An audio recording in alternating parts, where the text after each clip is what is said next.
Hi there, my name's Mr Davey. I'm the head of Boys PE at Thomas Lane Academy. I'm here to talk about one of our sports courses we offer at Key Stage 4.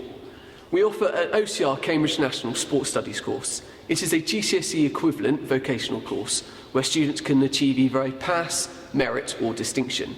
The course is highly successful with over a third of Year 10s currently sitting the course. There are 4 units throughout the course covered over the 2 years. I'm going to talk to you about 2 of these units. The first one is Contemporary Issues in Sport. It is a 1-hour examination. Students will be looking at 4 different areas within this exam. Things such as barriers that affect participation in sport. They'll be looking at values promoted in sport. They'll be looking at hosting major sporting events. And they'll be looking at the roles that national governing bodies play in providing participation for their sports. The second one I'm going to talk to you about is practical sports. This can be broken down into 4 areas. You'll be assessed in your individual sports, assessed in the team sport and also assessed at officiating. All of this will be done practically. You'll also be assessed in your ability to provide a development plan. The development plan will be looking at a particular sport of your choosing and working out how you can improve that sport to become better at it. Hi, Mrs Cinch here, Head of Girls PE. I'm now here to talk to you about the final 2 units that you'd study if you took sports studies. These are sports leadership and sport in the media. Sports leadership is a combination of written and practical assessments. You will study the qualities, attributes and leadership styles of how to be a successful leader. You will then put this into a practical task where you will plan and lead your own session to a group of students. And then finally, you'll be able to evaluate how that session went using your own and others' feedback.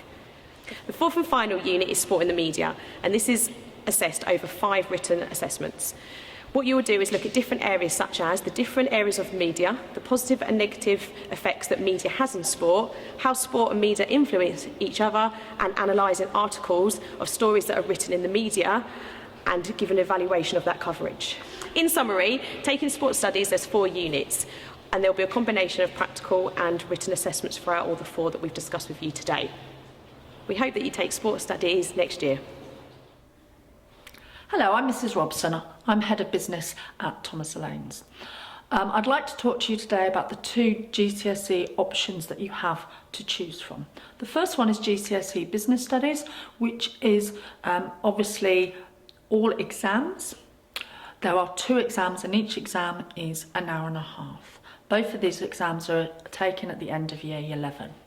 These exams will cover everything that we teach you in Year 10 and Year 11, and it will include things like how you start a business up, market research, what customers want, how do you identify the needs, as well as working out how you monitor the costs of a business, the finances, and even as far as obviously looking at production and quality control. Both exams have 90 marks and the technique is done in exactly the same way, so we concentrate on that throughout the 2 years. Your other option is obviously Enterprise, which is by NCFE.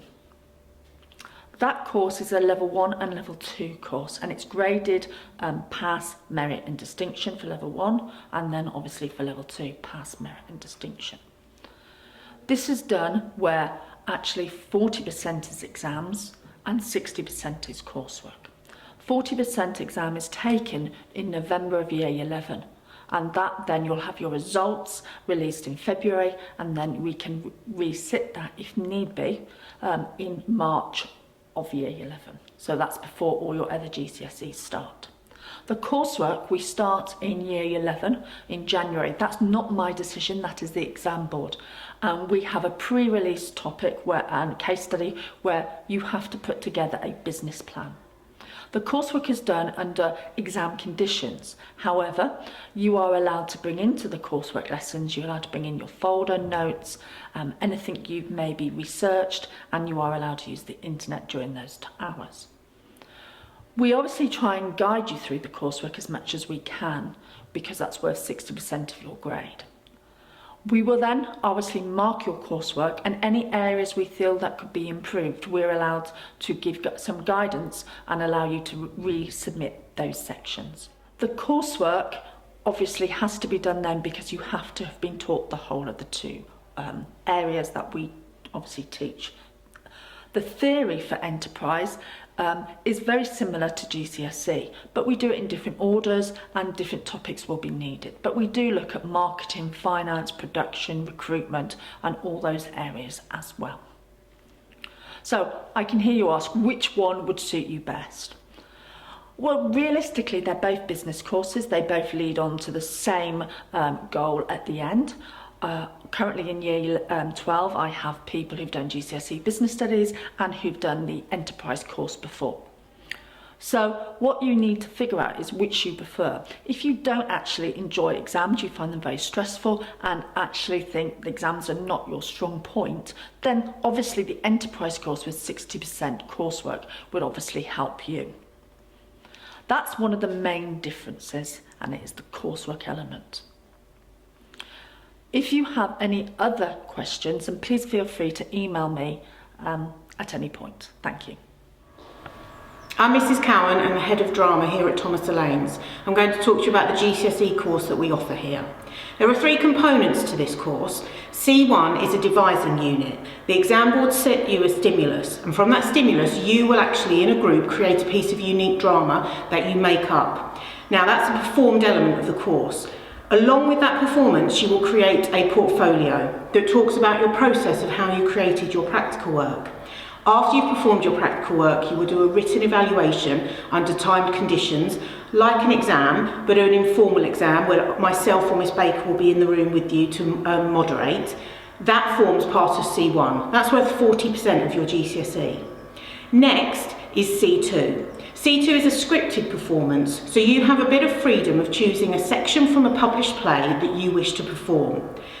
The difference with that is that myself and Miss Baker aren't the examiners. A visiting examiner will come to school to watch the amazing performance that you give. After that, they'll go away. We don't know what the grades are, but that is worth 20% of your overall grade of your whole GCSE. And then finally, there's C3. C3 is the written exam element that you will sit in year 11, and this comprises of 2 parts. Section A is about a set text that you will study in lessons, and that study will be practical as well as theoretical. And we'll do practice questions along the way. That will be a study of a play that we give you at the start of the course. Section B will be a question on live theatre. So we will go to the theatre, we will watch a few plays, and you will have a few to choose from in that exam. That written exam lasts for an hour and a half. So if you've got any questions about GCSE drama, please get in contact with me and I can answer them for you.